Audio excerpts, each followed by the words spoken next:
কালকে হঠাৎ করে আমাদের একটা বড়সড় দুর্ঘটনা ঘটে গেছে। তো তার জন্য পম্পা, সঞ্জয় আর পুটু এসছে বাড়িতে। তো ওরা আস্তে আস্তে 12:30 একটা প্রায় বেজে গেছিলো। আর আমি তো সকাল সকাল উঠে এখানে তো ঝন্টি পড়াশুনো করছে আর আমি ওদিকে স্টুডেন্ট পড়াচ্ছিলাম। আর এখানে রান্নাও করে নিয়েছি তাড়াতাড়ি, যেহেতু পম্পারা আসলে একটু ওদের সাথে কথা টথা বলতে হবে। তো তার জন্য সকাল সকাল রান্না করেছি। ও কালকেই বললো, কাকিমণি আমরা যাব বাড়িতে। ঠিক আছে আয়। তো এখানে রান্না করেছিলাম নিরামিষ পদ। এখানে লাল শাক ভাজা করেছিলাম আর ডাল করেছি গাজর দিয়ে, কিশমিশ, কাজু বাদাম দিয়ে, আর পনিরের তরকারি করেছিলাম আলু দিয়ে, পটল দিয়ে।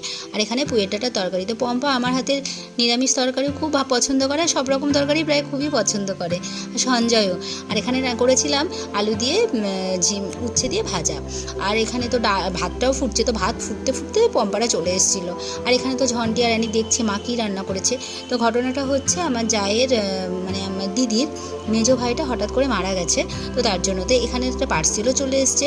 তো আজকে যেহেতু ভিডিওটা না পুরোটা করতে পারিনি, আমি মাঝপথে ওরা যাওয়ার ভিডিও কিছুই করতে পারিনি, কারণ মন মেজাজ কারোরই খুব একটা ভালো ছিল না। তো আজকের ভিডিওটা এ পর্যন্ত থাকলো, দেখা হবে নেক্সট ভিডিওতে। টাটা।